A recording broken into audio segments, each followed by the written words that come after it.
Je dois dire que j'ai été frappé par la qualité justement de ses interventions, mais pas surpris, parce qu'en fait c'est quand même, faut se rappeler que c'est un pionnier d'internet, Michael Saylor, donc c'est quelqu'un qui a déjà été un pionnier, je dirais, avant moi, lui sur internet. Système Fiat, il en a bénéficié. Ce qui est intéressant chez lui, c'est qu'il a compris énormément de choses sur Bitcoin, très très juste. Décentralisation, il a bien compris aussi que ça ne voulait pas dire qu'on ne pouvait pas centraliser certains aspects de son fonctionnement. Fondamentalement, Michael Saylor est quelqu'un de très cohérent, il poursuit sa route. Juste pour revenir sur sa personnalité, tu parlais d'intégrité, effectivement je revendique ce point commun avec lui aussi, et je pense que le point commun vient du fait que nous sommes tous les deux ingénieurs. C'est un ingénieur, donc effectivement l'ingénieur par définition, par nature, Bonjour à tous. Aujourd'hui, j'ai la joie d'accueillir Pierre Noisa sur le podcast. Bonjour, bienvenue à toi, Pierre. Bonjour Jacques, ravi d'être avec toi aujourd'hui. Je suis très heureux de te recevoir. Tu sais, je reprends un petit peu l'activité sur le podcast que j'avais mis un peu en stand-by ces derniers mois, et c'est un honneur de t'avoir ici. Je t'ai lu, je t'ai écouté, je t'ai vu en conférence aussi, mais on n'a jamais eu l'occasion de se serrer la main. Je pense que ce moment se rapproche. En tout cas, c'est vraiment un plaisir de pouvoir échanger avec toi aujourd'hui. Bon, la plupart des gens qui vont nous écouter te connaissent déjà très bien, mais pour ceux qui te découvriraient, je vais faire une petite présentation de la personne comment je te vois finalement. Et je dirais que tu es quelqu'un d'assez unique, dans le sens où, comme on peut tous le voir, tu es quelqu'un déjà de très souriant, d'extrêmement aimable et puis de très généreux de ton temps avec la communauté. Tu es polytechnicien, donc tu es plutôt du genre assez rapide, efficace, du bulbe, quelqu'un d'hyper logique, quelqu'un de bien câblé. Bon, tu es un as des sciences. Tu es aussi un enfant de la tech, hein, et tu es spécialisé dans les télécoms. Et puis, ce qui est assez très appréciable, je dirais, chez les personnes qui ont cette expertise, c'est que tu as une ouverture d'esprit un peu tous azimuts, qui te permet de créer des liens avec pas mal de disciplines et de champs d'expérience humaine. Ce qu'on peut dire aussi, c'est que tu es quelqu'un qui a beaucoup d'intuition et à des égards, à pas mal d'égards, on peut dire que tu es assez visionnaire. En tout cas, tu l'as été lorsque tu t'es intéressé à Bitcoin. Et puis, très rapidement, je pense qu'il t'a pas fallu tellement de temps avant de réaliser qu'oula, il y avait quelque chose de très intéressant, de très important, et que c'était sans doute de nature à révolutionner le système monétaire et la finance. Est-ce que ce côté un petit peu intuitif, limite prescient, il s'est déjà exercé, exprimé à d'autres niveaux de ta vie sur des choses un petit peu comme ça? Alors, sur Bitcoin, c'est vrai que c'est assez, on peut dire que c'était une intuition parce qu'effectivement au début, c'était relativement, difficile, il y avait relativement peu d'éléments factuels pour, prévoir son essor, si ce n'est, une connaissance du contexte des systèmes de paiement, des systèmes monétaires. Donc c'est une intuition, je dirais, ouais, nourrie par, mon expérience dans les systèmes de paiement, on va dire, hein. Donc Ouais, c'était, ouais, ouais. je vais relativiser le côté intuitif en rappelant que j'étais quand même, je trempais dans les systèmes de paiement, la cryptographie de manière professionnelle à l'époque où il est sorti. Après, sur l'intuition, alors l'intuition que j'ai eue, c'est qu'effectivement, quand j'étais très jeune, donc avec l'élection de Mitterrand, j'ai vu un point de bascule. Pas seulement politique, mais aussi civilisationnel, hein. Effectivement, Ok. j'ai pensé que ça allait, qu'on allait commencer à décliner le jour où Mitterrand a été élu, et je pense que 40 ans après, plus de 40 ans après, je considère qu'on a traversé 40 ans de socialisme. Ouais. Et effectivement, ce déclin n'a fait que se confirmer dans les faits. Si on regarde tous les indicateurs, que ce soit le PIB, que ce soit le niveau scolaire, que ce soit la sécurité, donc c'est exactement ce que j'avais pressenti avec l'élection de Ouais. Mitterrand et tout ce qu'il y avait avec à l'époque. Bon, la plupart de ceux qui nous écoutent sont sans doute trop jeunes pour s'en rappeler, mais voilà, si j'ai eu une autre intuition que Bitcoin, c'était Et celle-là, donc, celle non, du mais déclin c'est ça, le amorcé coup par le de. socialisme. C'est ça. Et donc ça t'a mis dans un certain état de vigilance qui t'ont amené à être plus attentif à différentes différents moyens finalement d'échapper à un scénario prédateur, quoi. Exactement, parce qu'en fait, le socialisme, quand je dis socialisme, en fait, c'est le collectivisme et plus généralement l'application de la contrainte plutôt que de l'incitation sur la société. Hein.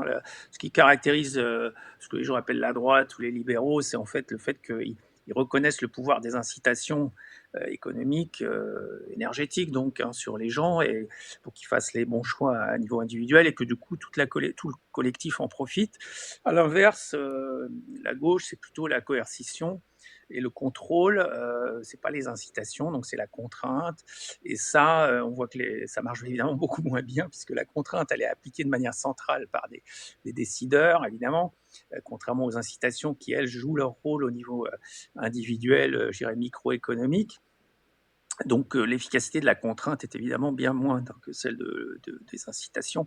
C'est une évidence pour à peu près n'importe quelle personne qui, comme tu le disais, a un cortex fonctionnel. donc, effectivement, ce déclin pour moi était inévitable à partir du moment où on allait rentrer dans un système bureaucratique, centralisateur du pouvoir, etc. Et tout ce qui s'est passé depuis, malheureusement, n'a fait que confirmer cette intuition. Et aujourd'hui, on voit le résultat où effectivement les entrepreneurs, les créateurs de richesse doivent partir. Maintenant, c'est C'est ça. quasiment, ça devient quasiment une évidence pour beaucoup, en tout cas, d'entrepreneurs et de jeunes qui préfèrent entreprendre ailleurs qu'en France aujourd'hui. Et donc, cela dit, en 2011, en dépit du déclin déjà prononcé de la France, toi, tu as trouvé des incitations suffisamment fortes encore pour monter Pemium, qui était l'une des toutes premières places d'échange crypto, fiat crypto au monde, hein. Et puis là, j'ai refait ce matin une petite vérification, effectivement, je crois. Si ce n'est la première, en tout cas, c'est une des toutes premières. Il y avait Et en... MTGOX avant nous. Hein. Bah Il y ouais, avait c'est ça. MTGOX et BTCE qui a disparu depuis. Donc les deux plateformes qui étaient avant nous, effectivement, ont disparu. C'est Ouais, c'est sûr. ça. Et non, mais ce qu'il faut voir aussi, c'est que dans cette génération, dans cette première vague d'exchange, il reste Paymium, Kraken et Bitstamp. C'est ça. Oui, alors, et Coinbase qui était pas loin derrière, mais un peu C'est après, ça. effectivement. Tout à fait. Et ce qu'on peut dire, c'est que ces plateformes ont bénéficié effectivement de financements importants, alors que nous, on s'est pas dilué, certes, mais enfin, on n'a Ouais, pas, c'est ça. on n'a Et pas eu ça, les ça mêmes vient. niveaux de financement que les autres, donc on a eu une croissance plus lente, plus raisonnée, on va dire, pour Non, mais positiver. c'est surtout que Et, c'est l'expression d'une capacité de pugnacité et de résilience de ta part, parce qu'avoir réussi à mener, j'imagine que c'était un combat de tous les jours encore pour... aujourd'hui, Bah avec ouais, Mika, je peux dire que c'est presque pire qu'en 2011, tu vois. Ça a fait qu'empirer, hein, c'est ce qu'on disait. De toute façon, il y a une inflation normative, hein, ce qu'on appelle l'inflation normative. Il y a eu un livre qui est sorti là-dessus, ouais. euh, que je recommande à chacun de lire, sur l'inflation des normes et des règlements en France et en Europe, mais particulièrement en France. Et donc, ça n'a fait qu'empirer depuis 2011. Et tu as raison de le dire. En 2011, les incitations, pour répondre à ta question, c'était ma famille, en fait. J'avais déjà une famille et j'ai pas voulu quitter, imposer à tout le Ok, monde de partir. d'accord. C'était donc un choix, plutôt un choix de mode de vie Ouais, qu'un ouais. choix économique. Aujourd'hui, je suis pas sûr que je ferai le même raisonnement et je pense que je n'envisagerai plus, en tout cas, de démarrer un business en crypto en France aujourd'hui, en tout cas. Donc, en tout cas, ça nous montre bien un petit peu l'intensité de ton côté yang, quoi, parce que t'es quand même, t'es prêt pour le combat, et ce côté yang, eh bien, en fait, cette symbolique du yin et yang, elle est présente dans tout ton livre. On découvre en toi un peu aussi au-delà du scientifique et de l'entrepreneur combatif, on découvre aussi un peu le moine taoïste, le philosophe, l'être athée spirituel finalement. Et on va en parler puisque Tu sais, j'avais vraiment envie de t'inviter. Les raisons pour lesquelles je voulais t'inviter, c'est que je viens de terminer la traduction du livre d'Anil Patel qui s'appelle Le Trésor de Sailor, qui est en fait une sorte de compilation de ses podcasts, de ses discours, de ce qu'il a pu exprimer ces dernières années. Il compile tout ça dans, je sais pas, c'est un petit livre qui fait, je sais pas si ça fait 200 pages, mais bon, ça se lit très bien, on va en parler. Moi-même, j'avais traduit et podcasté les échanges entre Sailor et Breedlove, qui avaient été très intéressants parce que c'était à la fois le partage de la vision de Sailor, mais en même c'était dans le flux de son propre apprentissage, donc c'était assez intéressant. Et puis je me suis dit, en voyant ce livre sortir, écoute, c'est le travail d'Anil Patel, j'aime beaucoup parce qu'il a une qualité de concision, une capacité aussi à illustrer des propos de manière très efficace. Et je me suis dit que ce serait, pour moi en tout cas, et donc pour les gens qui m'écoutent aussi, une opportunité voilà, de condenser, de reprendre un petit peu tout ce travail avec Sailor. Et puis surtout de saisir cette occasion pour faire venir des gens comme toi, des experts sur les différentes facettes du livre, pour le commenter, voilà, pour partager son avis à la fois sur le bouquin, sur le fond et la forme de la pédagogie de Saylor, et puis sur Michael Saylor, qui est quand même une personne qui laisse euh, personne indifférent, quoi. Je veux dire, il est quand même assez impressionnant dans ce qu'il a pu faire. Et donc voilà, parmi la première partie du livre, le trésor de Saylor s'intitule Énergie, en fait, il est question d'énergie. Et assez immédiatement, j'ai pensé à toi, j'ai pensé à Sébastien Gouspillou et Bastien Destock qui me retrouveront d'ici quelques jours, justement pour commenter cette partie du livre. Il s'avère que, en fait, ton livre à toi, l'énergie face cachée de la monnaie, il va bien au-delà de l'exploration du lien entre l'énergie et la monnaie. Et donc, il y a une complémentarité entre ces deux livres que je voulais explorer avec toi. Ce qui m'intéresse beaucoup, effectivement, aussi, c'est de t'entendre t'exprimer à propos de Saylor, parce que Saylor, on le connaît tous, il est devenu assez incontournable dans l'écosystème. Mais finalement, il n'y a pas forcément beaucoup de gens qui s'expriment publiquement à son sujet. Les avis vont être assez partagés parce que, bon, après une phase de maximalisme où il s'est imprégné de l'éthos de Bitcoin, de tous ses principes, et on l'a vraiment senti en phase avec la flamme des Bitcoiners. Et là, il suit une trajectoire qui est moins compréhensible par tous, ou du moins qui peut s'éloigner de l'archétype du Bitcoiner que certains peuvent avoir en tête. Et donc, finalement, il va y avoir des avis assez divergents à son égard. Et il me semblait important de recueillir ton avis là-dessus, parce que je pense que vous avez beaucoup en commun. Et voilà.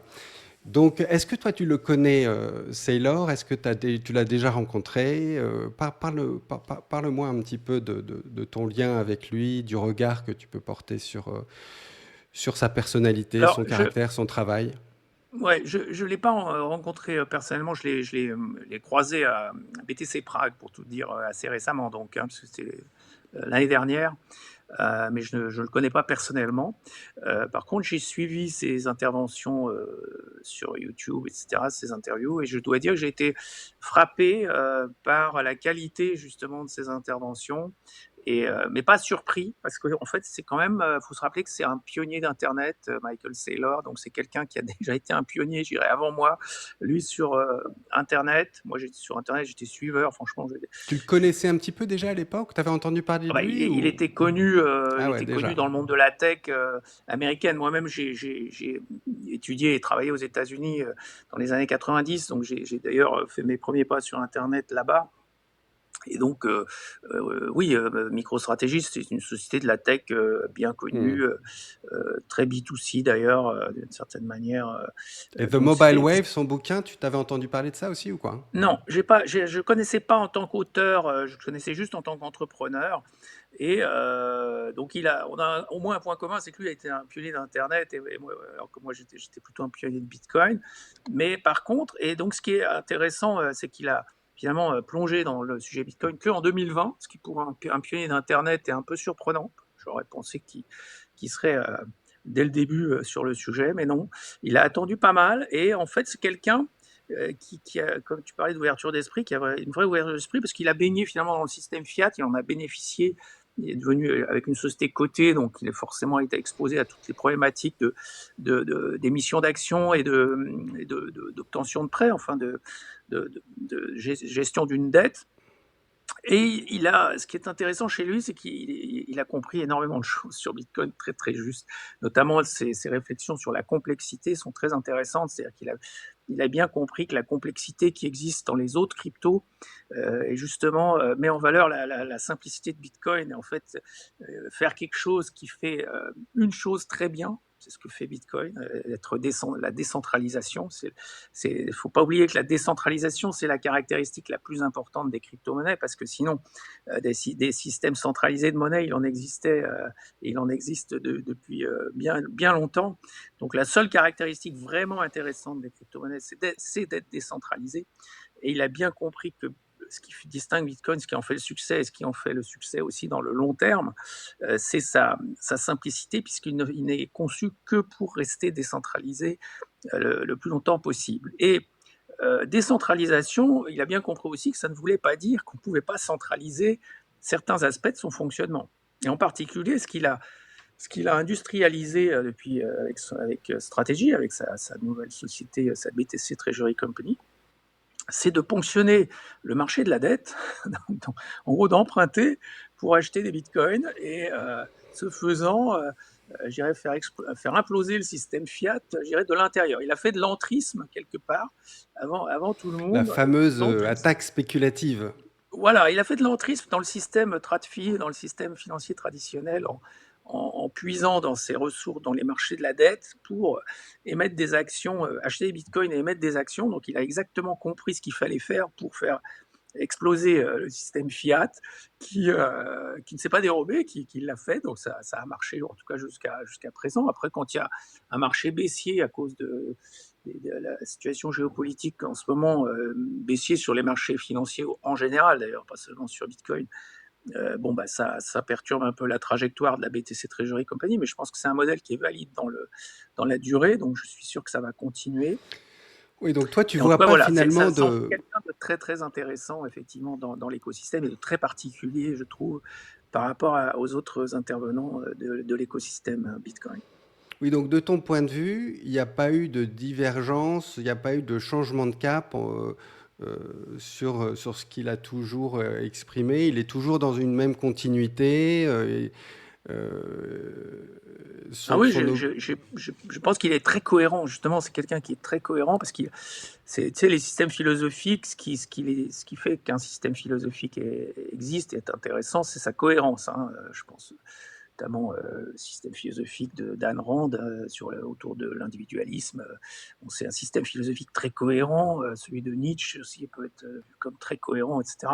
Donc, ce qui est, et fondamentalement, Michael Saylor est quelqu'un de très cohérent, donc, il poursuit sa route, puisque les fondamentaux sont vrais, quoi. Il est dans la recherche de la vérité, et Ouais, donc il s'appuie sur des fondamentaux qui restent vrais aujourd'hui, et donc ça va continuer, et je prédis qu'il va continuer à connaître le succès, évidemment, avec son entreprise.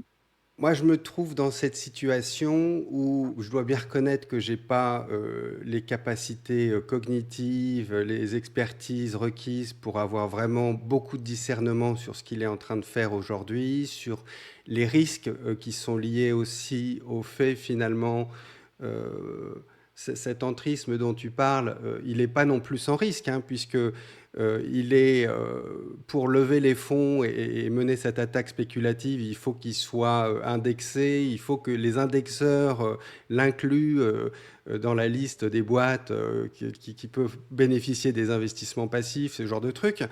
Euh, et, et- et si je comprends bien, si tu veux, la position dans laquelle il se trouve le soumet potentiellement à des jeux qui peuvent, à des attaques aussi spéculatives contre lui, quoi.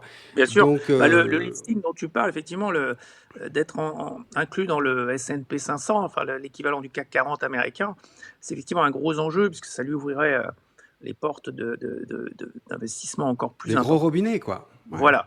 Et effectivement, le système a quand même des anticorps et a compris que c'était bien une attaque Bah ouais. contre lui. Et donc, ils l'ont pour le moment exclu, à ma connaissance, du S&P 500. Je ne sais pas combien de temps ça va durer parce il est largement assez gros pour en faire partie, mais je crois que pour le moment, ils ont réussi à l'exclure au motif que, effectivement, sa valorisation était liée à celle de Bitcoin, hein, d'ailleurs. Hein. Puis C'est les assez... intérêts établis de la haute finance, ceux qui font le jeu, prennent des parts quand même assez importantes dans sa société, donc peuvent influencer un petit peu le- l'avenir du truc, quoi. Alors, moi j'ai toujours, donc si tu veux, bon, je découvre, quoi. J'ai zéro formation sur la finance. Tout ce que j'ai pu apprendre ces dernières années, et donc il y a beaucoup de lacunes. Et puis je vois bien même que les gens qui sont des pros, ils ont du mal à se mettre d'accord. Donc on est quand même sur des trucs un petit peu compliqués. Par contre, c'est vrai que intuitivement, j'ai toujours senti chez lui, comme chez toi d'ailleurs, ça fait partie des beaucoup d'intégrité. Donc ça, c'est totalement subjectif, mais c'est aussi une certaine cohérence entre l'action et puis le discours. Et puis effectivement aussi les références qu'il cite, qui ont fondé un petit peu sa pensée. Bon, tout ça, c'est de nature quand même pas mal à me rassurer sur le bonhomme. Et puis, il semble qu'il ait déjà finalement acquis tellement de richesses matérielles, et il exprime bien que c'est pas c'est pas ça son enjeu. Donc, et puis à plusieurs reprises dans les podcasts, il parle, donc il se réclame quand même du stoïcisme. Il fait référence à Aurèle, à Marc Aurèle, je pense, Marc Aurèle, ouais, tout à fait. dont et il rappelle à quel point cet illustre personnage, bah, finalement, a failli dans le tout dernier moment de sa vie lorsqu'il a confié le pouvoir à son fils dégénéré ou un truc du genre.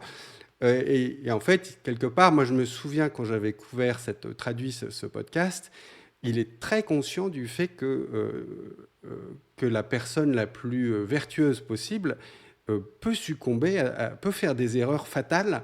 Et il y a tellement de gourous et de mystiques inspirés qui se sont plantés en vrille, qui sait que c'est un sort qui ne peut pas écarter, quoi. Il y a toujours cette possibilité. Donc, moi, il y a toujours cette méfiance. Voilà, il y a cette possibilité de péter un câble parce que tu es porté au nu. Parce que là, effectivement, ce qui est en train de se passer, c'est il devient vraiment une star gigantesque. Parce que si je comprends bien ce qui est en train de se passer avec ces nouveaux instruments de crédit, la Stretch, STRC, 11% de rendement annuel, bref, il est en train de révolutionner le marché de ces instruments. Il y a beaucoup de gens qui vont sans doute acheter ce genre de truc, non? Oui, alors, juste pour revenir sur sa personnalité, tu parlais d'intégrité. Effectivement, je revendique ce point commun avec lui aussi. Et je pense que le point commun vient du fait que nous sommes tous les deux ingénieurs. C'est un ingénieur.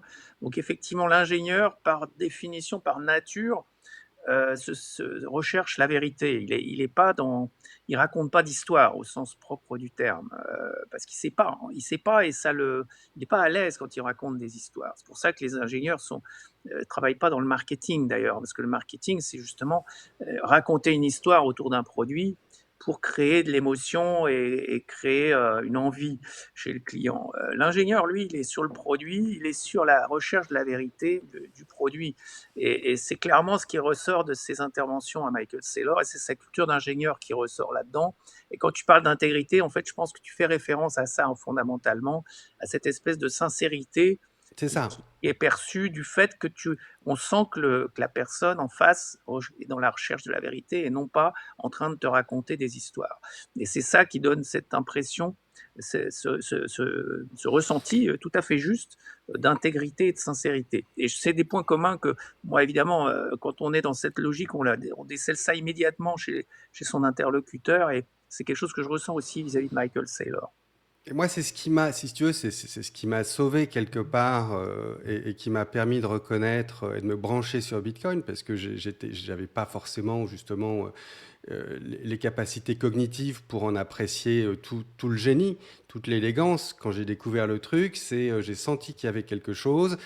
J'ai développé à travers mes études et mon boulot une certaine prédisposition pour l'interdisciplinarité. Donc ça, c'était une force.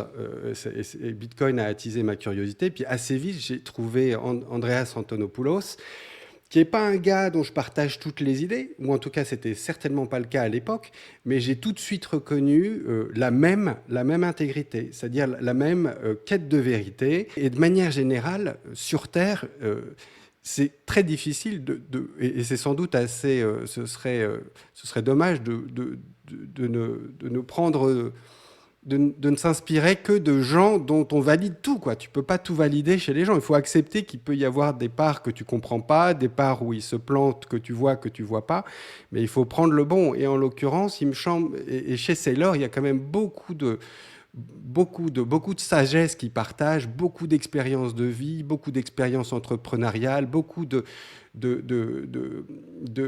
transmission aussi, d'éducation, de pédagogie sur Bitcoin avec un prisme d'ingénieur qui est extrêmement valable. Ouais, tout à fait. Tu as raison de citer Antonopoulos parce que c'était le premier quand même, hein, historiquement. Là, pour le coup, là aussi un pionnier d'Internet, mais lui, dès 2013, hein, il est sorti du bois en 2013 et il a été très pédago. Alors moi, j'essayais de le faire en français, mais lui, il l'a fait en anglais, donc il a eu tout de suite beaucoup plus C'est ça. d'écho et sans doute plus de talent aussi. C'est un très grand pédagogue, Antonopoulos, mais sur des sujets où, plus, je dirais, sociétaux. C'est ça. Là où Michael Saylor a amené quelque chose, c'est sa connaissance là encore des marchés financiers, de par le fait qu'il gérait une société de la taille de MicroStrategy, devenue stratégie depuis. C'est sûr que Michael Saylor amené un autre angle sur Bitcoin que Antonopoulos n'avait pas traité. Donc je pense que les deux sont complémentaires. La meilleure façon effectivement d'appréhender Bitcoin, c'est sans doute d'écouter successivement d'abord Antonopoulos pour les aspects un peu macro sociétaux, et ensuite Michael Saylor sur les aspects plus monétaires et économiques. Je pense que c'est les meilleurs pédagogues en anglais, en tout cas, qui puissent exister sur le sujet. Il y a pas, pour moi, il n'y a pas de doute là-dessus, et tu as raison de le citer aussi. Voilà, je Et sais. si tu devais résumer la pédagogie de Saylor en trois qualificatifs, ce serait quoi? Alors, il a ce côté où chaque mot compte. Ce que j'aime beaucoup dans sa façon de s'exprimer, c'est qu'effectivement, il y a pas de, il y a pas de blabla. Donc, dans chacune de ses phrases est ciselée. Ouais. Il n'y a aucun mot inutile. Et ça, c'est quelque chose auquel je suis très attaché quand j'écris aussi, d'ailleurs.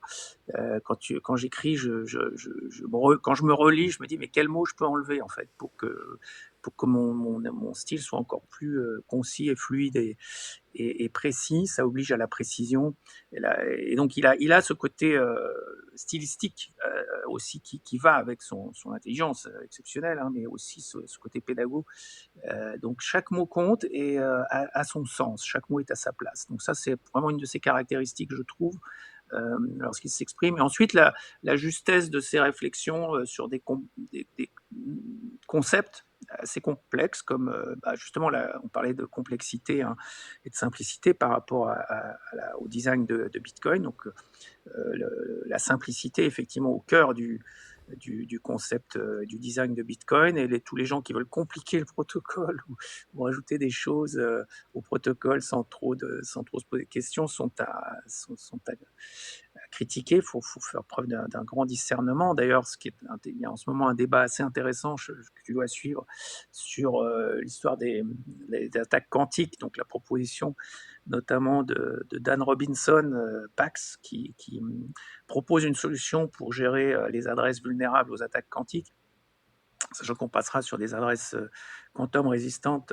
je pense, assez bientôt et de manière très consensuelle. Par contre, là où il y a un consensus un peu plus difficile à établir, c'est comment on Le gère bi- les Ouais, adresses ça. qui sont vulnérables aux attaques quantiques. Donc là, il y a une proposition sur la table qui me paraît intéressante parce que justement, elle est relativement simple et consensuelle. Donc c'est ça aussi une des forces de Bitcoin que Michael Saylor a mis en évidence, c'est sa simplicité et la difficulté de faire évoluer le protocole n'est pas une faiblesse, c'est en fait une force, Hmm. parce que ça veut dire que pour le faire évoluer, il va falloir faire preuve d'un grand discernement et d'une approche minimaliste quant à la complexité qu'on ajoute au protocole. Et sous la proposition de Dan Robinson, c'est un bel exemple de ça. On ajoute le minimum à l'instant T, en 2026, donc, puisque les attaques quantiques ne sont pas encore là.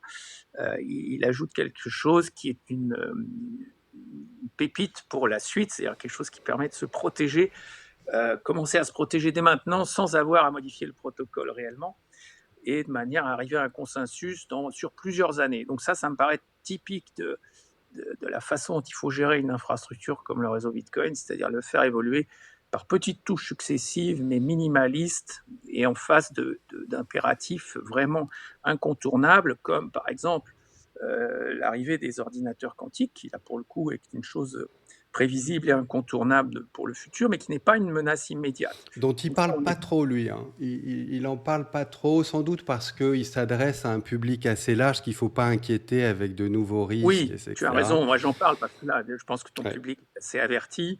Hmm. Effectivement, il ne faut pas inquiéter les gens avec des choses qui n'ont pas lieu de donner, de les Et inquiéter. alors, on met Mais souvent en avant les analogies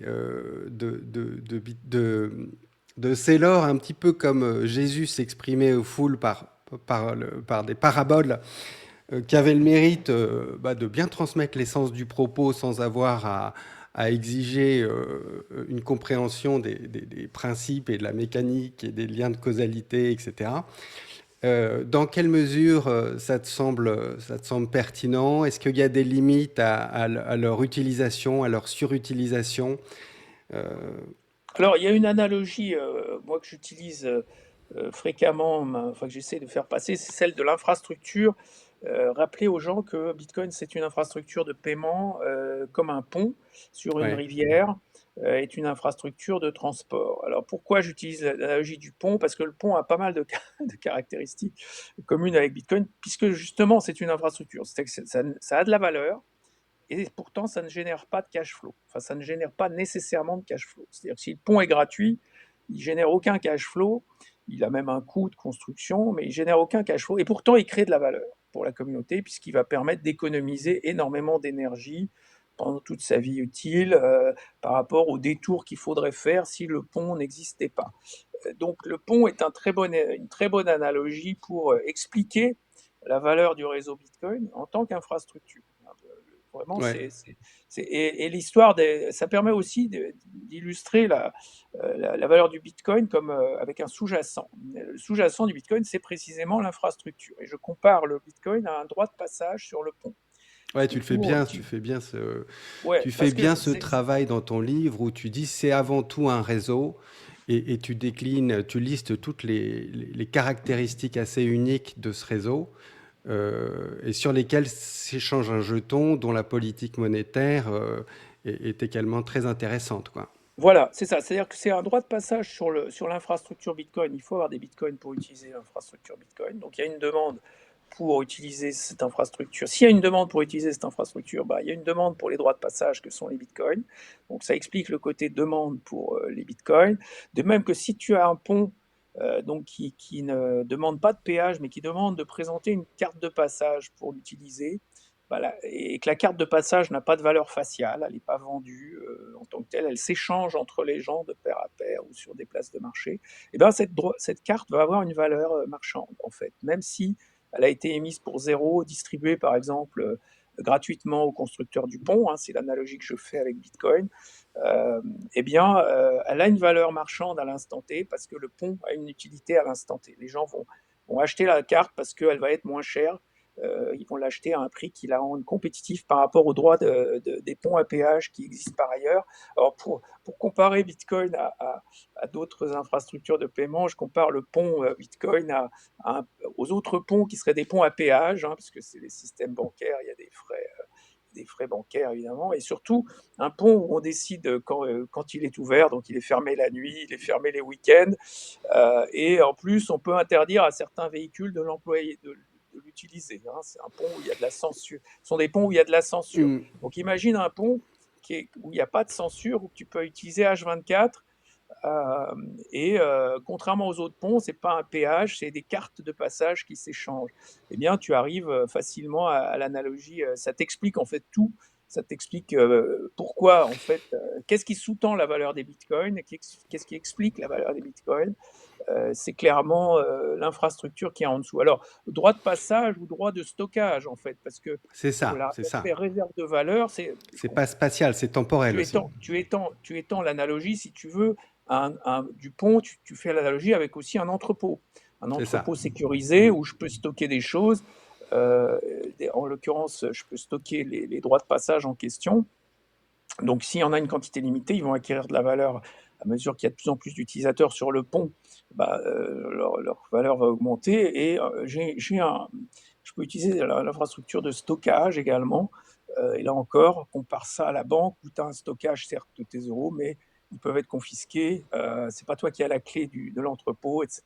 Donc, tu vois bien le genre d'analogie qu'on peut faire pour expliquer aux gens pourquoi Bitcoin est important, pourquoi il est utile et pourquoi il a de la valeur. Ouais. Donc je crois vraiment aux analogies pour expliquer à des non-techniciens en tout cas, parce que pour un ingénieur comme moi, la valeur d'un réseau, elle est immédiate, elle est évidente, mais c'est vrai que la plupart des gens, alors là on rejoint Frédéric Bastiat, l'économiste bien connu du 19e siècle, qui parlait du visible et de l'invisible, et qui expliquait l'importance de l'invisible en économie, hein, les coûts cachés, etc., les Ouais. incitations. Et effectivement, les gens, comme ils ne voient pas le réseau, ils ont du mal à associer le réseau avec la valeur de Bitcoin, alors qu'en fait c'est vraiment ça qui sous-tend la valeur de Bitcoin.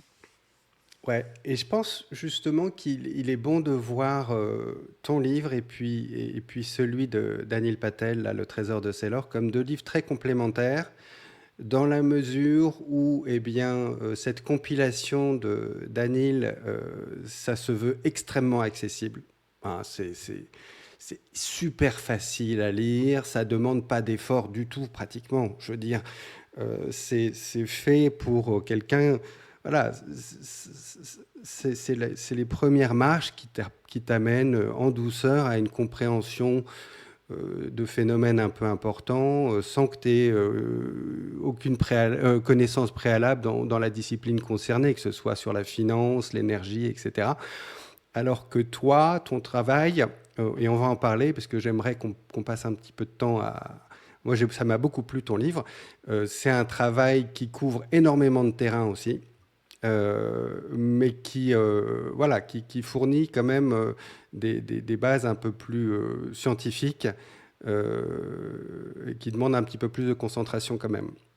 Qu'est-ce que tu pourrais nous dire justement sur le bouquin de Daniel Patel? À qui tu le recommandes? Voilà, quelles sont ses qualités, ses défauts? Alors, effectivement, tu as raison de souligner ses qualités, notamment la mise en page et les illustrations, donc ça le rend très facile, très accessible à lire, même pour des gens qui lisent peu, j'ai envie de dire aussi. Pour moi, je recommanderais de la même façon les livres Internet of Money, hein, de Ouais, Antonopoulos, c'est-à-dire la compilation des interventions d'Antonopoulos depuis 2013. C'est ce qu'on disait tout à l'heure, hein, Saylor et Antonopoulos sont complémentaires, donc de la même façon que le travail d'Anil Patel de compilation de Saylor est intéressant, je pense qu'on peut lire aussi avec profit pour la plupart d'entre nous Internet of Money d'Antonopoulos, parce que c'est une bonne compilation des concepts, des explications à connaître sur Bitcoin pour appréhender Bitcoin. Il y a deux livres de mémoire, hein, sur Internet of Money, mais ils sont tous les ouais, deux. deux ou trois, ouais. Ouais. Pour l'anecdote, j'avais écrit moi, non pas de Bitcoin Handbook, puisque c'est le titre du livre Oui, c'est ça, tu as d'Admin Patel, écrit 3 autres bouquins, il y mais a 3 trucs avant. le Bitcoin Book, moi j'avais écrit en Ouais, 2012. ouais, En fait, je l'ai ouais, écrit en 2011 et il est sorti en 2012. Donc c'était très précoce. Et en fait, c'était à l'époque une compilation de mes discussions sur Bitcoin Talk, ou de discussions d'ailleurs d'autres utilisateurs des Bitcoin Talk. J'avais essayé de rassembler toutes ces idées sur les questions qu'on pouvait se poser sur Bitcoin en 2011, tu vois. Donc c'était ouais. très précoce. Et je l'avais intitulé Bitcoin Book. Alors c'était comme il était en français, c'était peut-être pas une bonne idée parce que du coup, il y a des, il y a des gens en Angleterre qui l'ont acheté et qui ont découvert que c'était en français, donc ils ont été déçus. C'était pas une bonne idée de l'appeler Bitcoin Book, mais du coup, je pense que c'est pour ça que plus personne n'a écrit le Bitcoin Book depuis parce que le titre est déjà D'accord. pris depuis Et longtemps. puis, Mais il tu as, mériterait t'as deux de. autres livres aussi, non? Pardon? Tu avais écrit, il y a d'autres livres. Attends, il y avait Bitcoin Boot, Bitcoin la monnaie libre et Oui, Bitcoin mode d'emploi. Donc ça fait ouais, c'est 3 ça. ouvrages. Ouais. C'est des ouvrages qui sont pas tout à fait, ils sont des évolutions, disons, du premier. Bitcoin mode d'emploi, c'est vraiment une. J'ai repris vraiment les idées dans Bitcoin Book, mais pour les exprimer différemment. Alors qu'à l'inverse, le dernier dont tu parles est effectivement énergie face à l'effet de la monnaie. Là, il y Voilà. a vraiment des idées nouvelles Alors, qui résultent de mes réflexions plus récentes sur les 15 dernières années. Donc là, il y a eu un vrai nouveau livre, je dirais, avec ouais, là, on est vraiment sur un stratégie. livre particulier, je pense qui se distingue ouais, qui va beaucoup plus loin que ne peut le suggérer le titre. Je pense que c'est un livre où tu partages beaucoup de ce que tu es, de ce que tu as compris dans cette existence, sur le cosmos, sur Bitcoin, sur la monnaie, mais sur l'homme, Ouais, sur pas le que, oui, c'est ça, cosmos, sur le, ouais. sur la société. Et puis tu parles de pas mal de sujets qui sont très importants aujourd'hui à tes yeux et aux yeux de beaucoup de monde, où quelque part on est dans un monde qui a un petit peu perdu ses repères, qui est en mutation, qui de toute façon doit se transformer, mais ce serait pas mal qu'il garde un petit peu en mémoire ses racines et puis les structures qui lui ont permis d'être ce qu'il est aujourd'hui, quoi. Tout à fait. Alors il y a un côté alerte sur la civilisation effectivement dans ce dernier livre qui rejoint, si tu veux, les interrogations de l'école autrichienne d'économie, hein, de Hayek et von Mises, quand il disait que le recul du droit de propriété c'est un recul de la civilisation, parce que les échanges font de la civilisation et il n'y a pas d'échange sans droit de propriété fort. Et aujourd'hui, ce qu'on observe, c'est effectivement, comme je le disais, le déclin de la civilisation, le recul de la civilisation, du fait du recul du droit de propriété, du socialisme galopant qui s'insère dans tous les aspects de nos vies. Donc il y a effectivement un vrai danger lié à l'évolution collectiviste, hein, de la société, un recul des libertés. Donc c'est effectivement un recul de la civilisation. Donc c'est un peu une mise en garde aussi, ce livre, et un appel au sursaut que j'adresse, et à l'espoir aussi, un message Je d'espoir pense derrière vraiment, pour les plus il faut, jeunes. ouais, il faut pas s'arrêter au titre, il faut pas s'arrêter à la couverture. Moi, honnêtement, hein, je te le dis, la couverture, elle m'a pas marqué. Les couleurs, je suis pas fan. J'ai vu trop de jaune et de bleu là, les drapeaux Je ukrainiens. Bon, tu vois, je préfère la couverture de l'édition anglaise. Je ne sais pas si tu l'as vu, où là je l'ai pas vu. Non. j'ai fait Quelqu'un. appel à un artiste allemand que j'aime beaucoup, qui est un héritier de Ernst Haeckel, que je cite Alors dans, voilà, ouais, c'est ça. et qui est beaucoup plus réussi que celle de la version française. Je t'accorde que ni le titre, ni la couverture de la version française ne me satisfont Et puis complètement. surtout, si comme moi, bah, tu commences à feuilleter le début, tu vois que le premier chapitre, il est fidèle au titre, c'est-à-dire effectivement, ça démarre avec des définitions scientifiques, un petit peu les bases sur l'énergie, etc. Très intéressant. Et moi, dans mon cas, assez vite, je me suis retrouvé un petit peu dans la situation où j'étais en classe de première S, où mon voisin est devenu polytechnicien d'ailleurs, ou centralien, mais moi pas, parce que moi, moi j'avais pas ces qualités, si tu veux, d'abstraction. Ce qui fait que je me souviens qu'il y avait quand même des domaines où je butais un petit peu et tout ce qui était thermo, alors on n'en voyait pas en première, mais euh, quand tu commences sur l'entropie et tout, en fait, j'ai senti qu'il y a des trucs que je pige pas, quoi. Il y a des trucs que je pige pas tout de suite. Et donc, il faut vraiment pas s'arrêter à d'éventuels blocages ou peut-être des difficultés qui peuvent se présenter sur des petits paragraphes sur les premières pages, parce que le bouquin, en fait, il traite de beaucoup, beaucoup de choses passionnantes.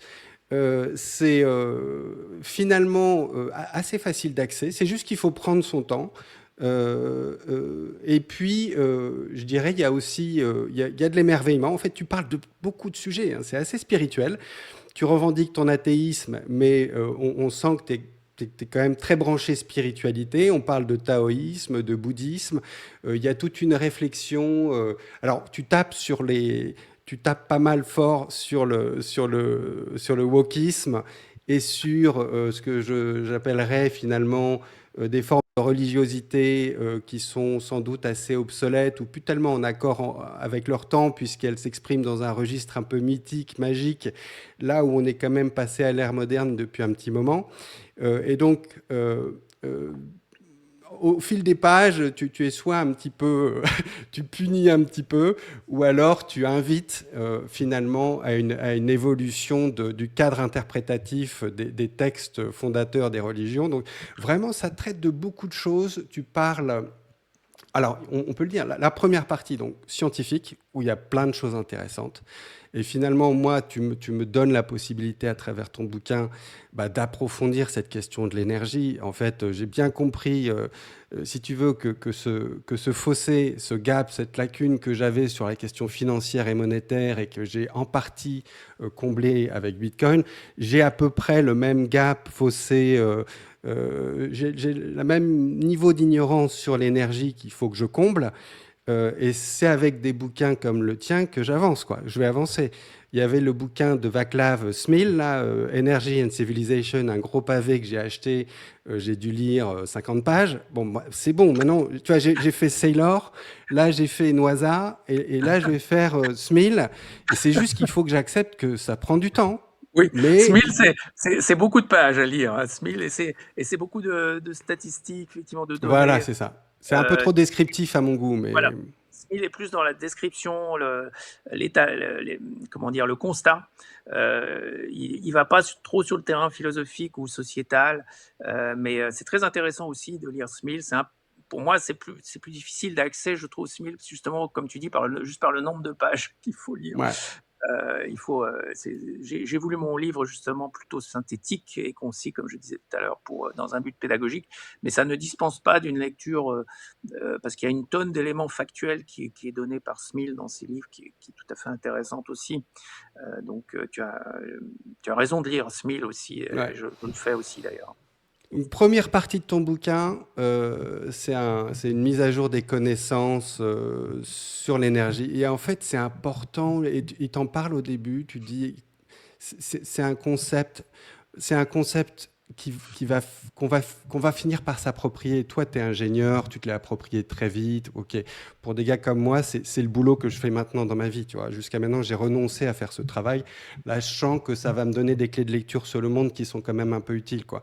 Bien sûr. Mais c'est comparable à ce qui a pu se passer avec le concept de la vitesse, qui, jusqu'à l'époque des calèches, il y avait guère que quelques savants qui utilisaient ce concept, ça ne voulait rien dire pour les autres. Aujourd'hui, tu me parles de vitesse, n'importe quel gamin, tu lui parles de vitesse, il sait ce que ça veut dire, quoi. Tu vois, il l'a intégré dans son corps, quoi. Tu vois. Bon, bah, je pense qu'il... C'est intéressant que tu cites la vitesse, parce que c'est comme l'entropie, quelque chose qui est relatif à l'observateur. Voilà. Donc c'est une mesure physique objective, mais qui est relative à un observateur, à un référentiel. Donc c'est intéressant que tu cites la vitesse, effectivement, dans les concepts assez récents. Tu as raison de le souligner. Voilà. Et intéressant. Et en l'occurrence, ce que tu viens de dire, cette relativité, finalement, ce côté aussi subjectif, ça, moi, c'est quelque chose qui me fascine dans la science. Donc, toute science qui fait de la place à la subjectivité du monde. Hein, et dans la spiritualité, moi, c'est la radicalité subjective du monde qui m'intéresse, c'est ça. Et qu'on retrouve d'ailleurs plutôt, qui est plutôt mis en avant justement dans les traditions orientales. Bon, bah, tout ça, ça m'intéresse. Et c'est aussi ce qui m'intéresse justement dans l'économie autrichienne. Et j'avais écouté la conversation que tu avais eue avec Ulrich, que j'avais trouvée passionnante. Moi, dès lors qu'on a une science économique qui part qui met en avant justement les choix subjectifs de chaque individu, je me dis, on part sur une bonne fondation, quoi. On part sur du réel, quoi.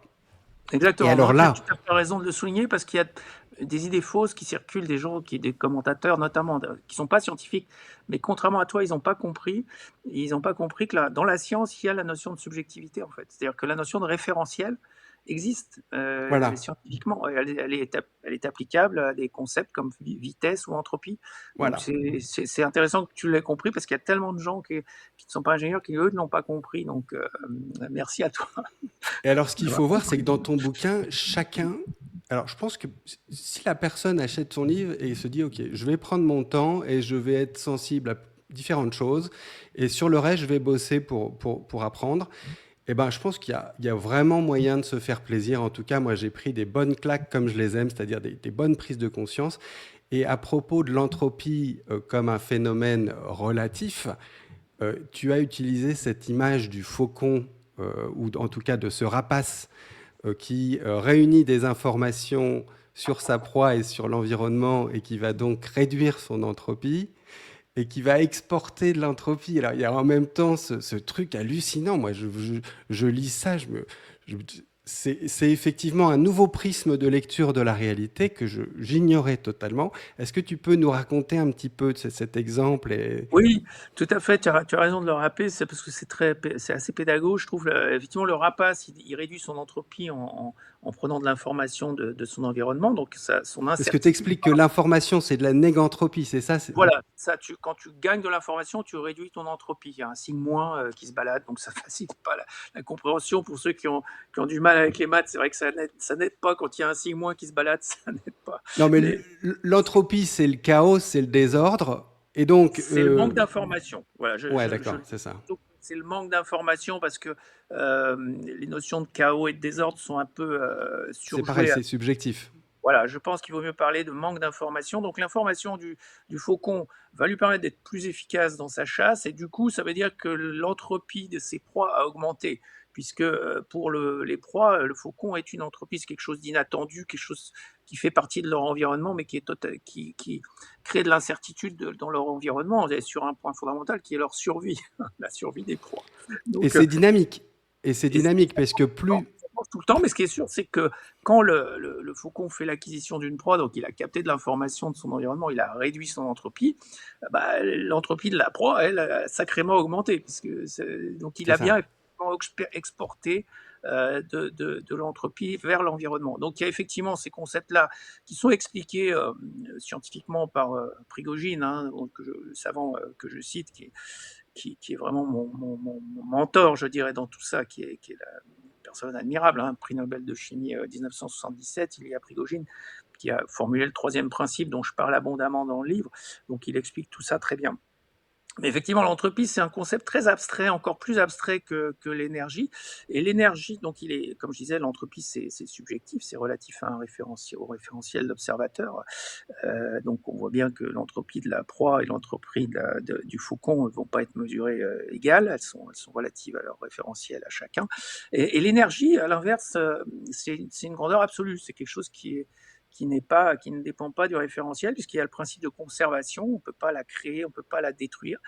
Et ça donne à l'énergie des propriétés tout à fait intéressantes, puisque si elle est incréée, si personne ne l'a créée, c'est-à-dire qu'elle existe depuis toujours, et elle existe pour toujours. C'est-à-dire qu'il n'y a pas de début et de fin du temps, en fait. C'est ça qui est la conséquence. Et il y a plein de conséquences philosophiques qui découlent des trois principes de l'énergie. Donc le premier principe de conservation, c'est que l'énergie est incréée et donc infinie dans sa durée. Oui, c'est ça. Donc en fait, il y a plein de savoirs qui sont finalement des savoirs dont on a déjà entendu parler et que tu vas représenter de manière très pédagogique. En tout cas, moi, ça m'a donné la chance de rentrer dans cet apprentissage. Et puis, tu as des choses assez inattendues, puisqu'il va être question de... tu fais des ponts entre les disciplines, et notamment, moi, il y a une chose qui m'a beaucoup plu, à laquelle je suis sensible, une notion à laquelle je suis sensible, c'est lorsque tu évoques la capacité de l'homme à extraire l'énergie de manière de plus en plus sophistiquée et à partir de structures dissipatives de plus en plus complexes. Et là, tu parles de l'imbrication. Cette imbrication se révèle notamment dans l'arbre du vivant ou le tableau périodique des éléments, etc. Euh, et en fait, si tu veux, tu vas parler. Ouais, tu peux nous parler un petit peu de cette imbrication des éléments parce que il est la question de ce qui a été nommé, je crois, holarchie, c'est-à-dire des hiérarchies de tout qui s'incluent les uns les autres. Tu vois ce Oui, que je veux alors dire? il y a eu effectivement pas mal il y a une terminologie un peu confuse autour de tout ça parfois, et je pense qu'il faut la simplifier et revenir aux fondamentaux. Donc effectivement, il y a un côté fractal, hein, là c'est on revoit C'est ça. à Benoît Mandelbrot, c'est-à-dire qu'effectivement, plus on zoome et plus on trouve des structures dissipatives petites, et puis ce qu'on observe, c'est que les petites structures dissipatives, comme les particules élémentaires, ont tendance à s'auto-organiser, c'est le troisième principe, pour former des structures plus grandes. Donc du coup, quand tu zoomes, tu trouves des structures toujours plus petites. Donc aujourd'hui, on en est aux particules élémentaires. Et puis quand tu dézoomes, tu trouves des structures de plus en plus grandes, puisque les particules élémentaires, elles vont jusqu'à former l'univers entier, en fait, hein, de Ouais. matière. La matière étant, les particules élémentaires pouvant être comprises comme des gouttes d'énergie condensée, hein, finalement, puisque c'est de l'énergie condensée, la matière, en fait. Donc effectivement, il y a ce côté imbriqué. Donc cette auto-organisation de la matière, elle se fait sur le vivant, parce que nous sommes aussi faits de la matière, faits d'atomes, hein, principalement d'atomes d'oxygène d'ailleurs, puisqu'il y a beaucoup d'eau dans un corps humain. En poids, en masse, en tout cas, il y a beaucoup d'oxygène dans un corps humain. Donc on est fait d'atomes, donc de particules élémentaires. Donc on est nous-mêmes résultat d'une auto-organisation euh, depuis la particule élémentaire. Et effectivement, l'arbre du vivant montre que cette auto-organisation se fait dans des tas de directions différentes, comme si l'énergie essayait toutes sortes de formes d'auto-organisation pour maximiser, puisqu'on est allé dans l'énergie dans la recherche d'un maximum, ça c'est le troisième principe. Elle s'auto-organise pour maximiser le flux d'énergie. Donc du coup, elle va essayer, quand tu veux maximiser, c'est une attaque brute force en fait, hein. C'est ce qu'on appelle une attaque brute force en cryptographie, tu essayes toutes les possibilités quasiment. Donc ça, c'est la complexité de l'arbre du vivant, c'est comme si effectivement l'énergie essayait toutes les possibilités. Dans le cas de l'espèce humaine, par exemple, elle a fait une sorte de bingo, puisqu'effectivement, c'est l'espèce humaine qui, de loin, a le plus gros flux d'énergie parmi toutes les espèces vivantes.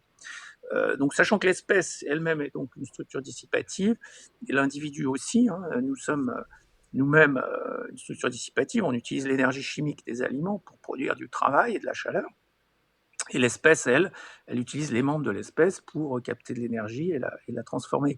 Donc tout ça, c'est effectivement le résultat d'une auto-organisation. Donc il y a ce côté fractal, on part de la particule élémentaire, on va jusqu'à l'être vivant, et l'être vivant lui-même inscrit dans une espèce, etc., etc. Et dans la matière, on observe un peu la même chose avec effectivement les particules élémentaires, le noyau, les molécules, les atomes, les molécules et les structures matérielles de la matière. Et Donc c'est tout ça, intéressant, si tu veux, parce que là, tu établis finalement aussi des hiérarchies de complexité qui s'observent finalement dans la structure de la matière, avec des niveaux d'organisation qui sont plus complexes et qui intègrent des niveaux tu vois, moléculaires ou des physiologiques qui va intégrer des molécules, qui va intégrer des atomes, qui va intégrer des particules subatomiques. Et donc, il y a dans l'organisation du vivant et du cosmos des hiérarchies naturelles. Et cette notion de hiérarchie que tu décris là au niveau physique, on va dire, eh bien, tu abordes aussi ces questions de hiérarchie au niveau institutionnel, au niveau culturel, et les difficultés, on va dire, puisque tu tapes dessus abondamment, mais de la mouvance woke à accepter l'idée qu'il y a des hiérarchies fonctionnelles, des hiérarchies de compétences, qui sont non seulement naturelles, mais qui sont souhaitables parce qu'elles sont structurantes et elles permettent à l'individu et au collectif de faire plus ensemble. Ça, c'est un autre sujet complet. Alors, on passe comme ça sur des réalités assez différentes, mais il y a une cohérence dans l'ensemble, et donc c'est une vraie ouverture interdisciplinaire que tu proposes. Oui, parce que l'évolution darwinienne, c'est la méritocratie, c'est l'expression de la méritocratie dans la nature, hein, évidemment. C'est ça. L'espèce ne se contente pas de l'égalitarisme, en fait, elle le fuit. Elle a besoin qu'il y ait des gènes supérieurs pour évoluer, puisque c'est eux qui vont se transmettre prioritairement dans l'évolution darwinienne. Donc effectivement, il y a une hiérarchie des gènes dans l'évolution darwinienne, donc dans la nature elle-même, et dans le troisième principe qui est l'auto-organisation, pour maximiser. N'oublions pas, auto-organisation, pas pour s'auto-organiser pour l'égalité, au contraire, s'organiser pour maximiser le flux d'énergie. Donc effectivement, les lois de la nature ne sont pas de gauche, malheureusement pour les gauchistes.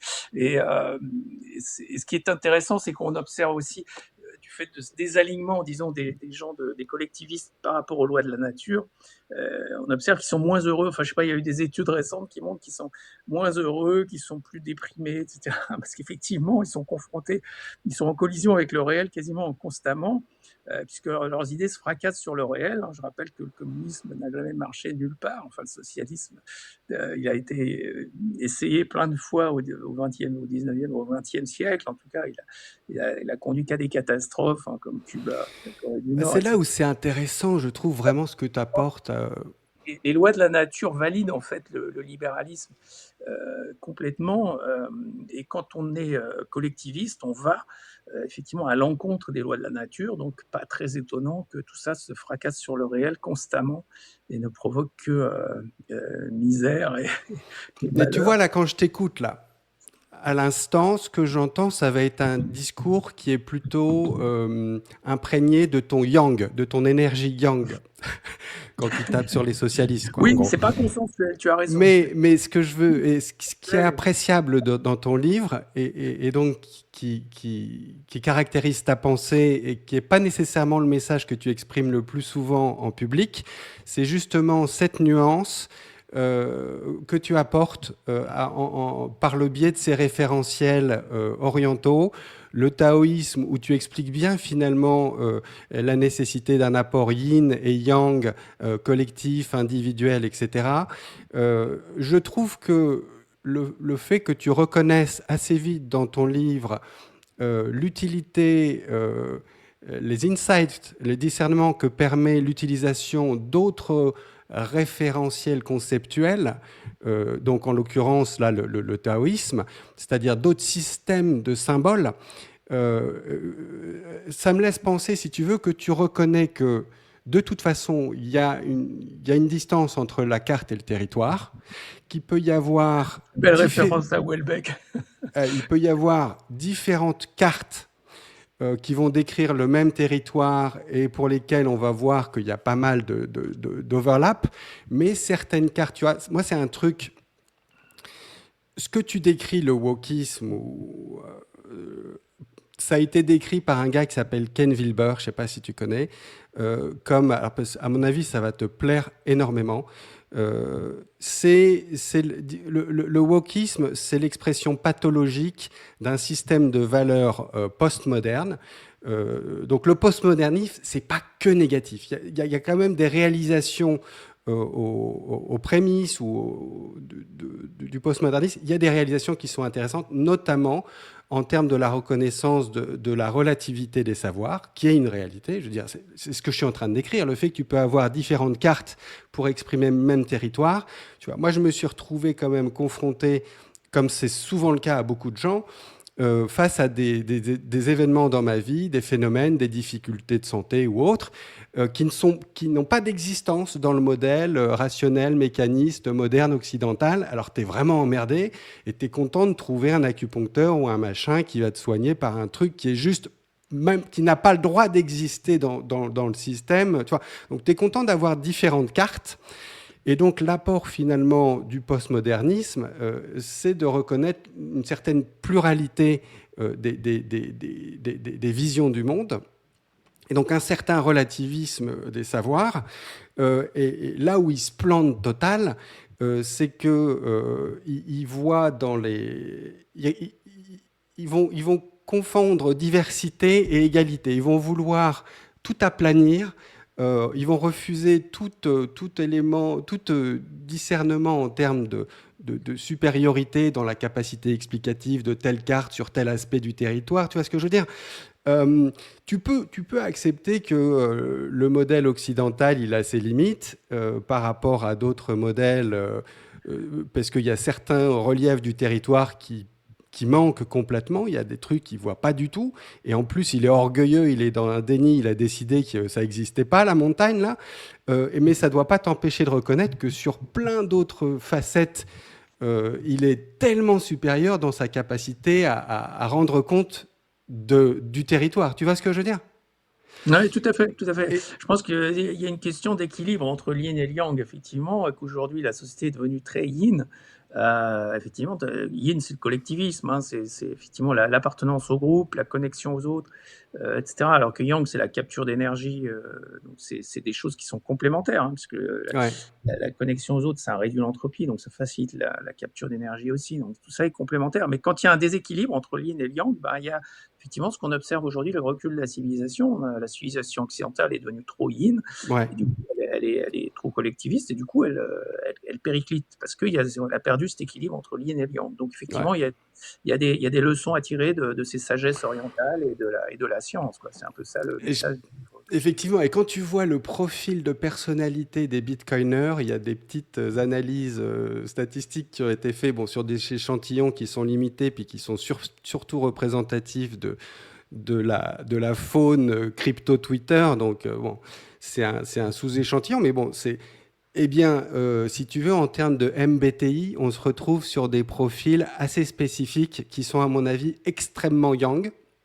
Oui, bien sûr, c'est Et, logique. et La il n'est recherche pas, de la vérité aussi. mais voilà, et il n'est pas Quand tu fais de la exclu. chasse, quand tu es C'est chasseur-cueilleur, ça. tu as besoin tu peux pas te raconter d'histoire. Il faut aller être efficace. Et donc, tu es dans la recherche de la vérité, tu as le côté ingénieur. Et effectivement, ce qui est plus yin, c'est le marketing. C'est effectivement et donc, il y a moins de gens, je pense, du marketing et d'autres bords, disons. Mais après, il y a aussi une diversité. Je rencontre constamment des ingénieurs qui sont des crypto-sceptiques et des bitcoin sceptiques aussi. Donc, il y a pas de déterminisme. Il y a juste une réalité statistique, comme tu dis. Et ça ne veut pas dire qu'on est seulement yang. Moi, je sais qu'effectivement, pour aller faire le boulot d'études approfondies, pour accepter cette obsession et de me laisser infecter par le truc, bon, c'est du yang, quoi. Je veux dire, mais j'ai mis de côté un peu le yin. Et à un moment donné, il faut rééquilibrer la barre, quoi. Tu vois.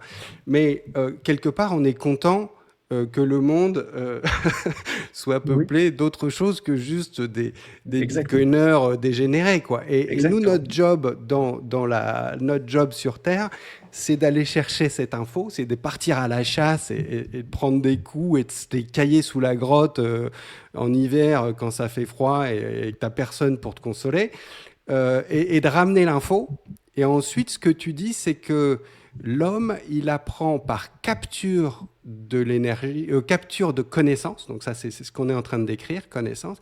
Et puis par le côté yin, ça va être le partage, la création de liens, finalement. Ça va être la multiplication de l'espèce, la création de liens. Et donc, nous, on fait notre partie du job en allant chercher l'info et en essayant de transmettre. Et après, il y a aussi ce que Saylor décrit. Et moi, ça m'avait marqué, si tu veux, comme analogie, c'est quand il dit, OK, il y a un temps d'imprégnation, il y a un temps d'imprégnation des nouvelles idées dans la culture. Alors, quand c'est la guerre, ça va plus vite, hein, parce que si ça change la donne, ça te permet de gagner, ça te donne la victoire, tu vas accepter de changer ton software assez rapidement. Mais dans la plupart des cas, comme le décrit Kuhn, dans les structures des révolutions, là, Paradigm Shift, ça prend des générations, quoi. Ouais, tout à Euh, fait. Ça prend du temps, mais l'info, elle se réplique normalement instantanément. Donc, effectivement, il peut y avoir des frictions sur l'information, mais normalement, c'est instantané. alors, bon, on pourrait, moi, en tout cas, je pourrais continuer cette conversation longtemps avec toi. Je pense que tu n'as pas Ce serait avec nécessairement. plaisir. Je sais que notre temps limité aujourd'hui. T'as pas nécessairement cette disponibilité. Si ça t'intéresse, moi je serais content de toute façon d'en discuter avec toi parce que c'est très très enrichissant. Là, si ça vous a semblé un petit peu brouillon ma manière de mener cet échange, c'est juste qu'il y a une profusion d'idées. Alors, elles sont beaucoup plus structurées puisqu'il y a quand même 4 parties. C'est énergie, économie et Bitcoin. Ensuite, c'est croyances, religion et croyances. Donc, il y a des éléments qui sont pertinents parce que Bitcoin, c'est don't trust, verify. Donc, il y a toute une analyse finalement de qu'est-ce qu'une croyance, qu'est-ce que la confiance. Et ça parle aussi des religions. Donc, ça, c'est assez intéressant aussi. Et puis, société et liberté, où là, il y a tous ces aspects, moi, qui m'ont touché, qui traitent de ces questions de hiérarchie, d'égalitarisme, tout ça. Voilà. Donc vraiment, moi, ce livre, si tu veux, qui était un peu passé à côté parce que j'avais pas bien compris ce qu'il y avait dedans. En fait, je le recommande vivement. Il faut prendre son temps pour le lire, mais c'est très riche. On apprend à te connaître, on apprend à apprécier sans doute voilà, tout ce que tu as mûri au fil des années. Je pense que tu partages beaucoup, beaucoup, beaucoup plus que juste ton intérêt pour Bitcoin, l'économie, la monnaie. C'est un livre utile, c'est une perspective très enrichissante. On n'est pas obligé d'être complètement d'accord avec toi. Moi, ce que j'apprécie, c'est que tu dis ce que tu es, tu dis ce que tu penses, tu as cette intégrité dont on a tous besoin aujourd'hui. En fait, on a plus que jamais besoin de dialogue et donc de partage de points de vue divergents, quoi. C'est comme ça qu'on avance, quoi. Donc voilà, merci. Merci beaucoup pour ce superbe livre. Merci à toi, Jacques, pour ce temps aujourd'hui. C'était intéressant. Et puis, écoute, moi, j'espère qu'on aura l'occasion de se rencontrer, d'échanger. En tout cas, moi, j'ai beaucoup de choses encore à dire sur ce livre. Voilà. Écoute, merci beaucoup. Merci encore pour ton temps. À bientôt, Pierre. À bientôt. Ciao.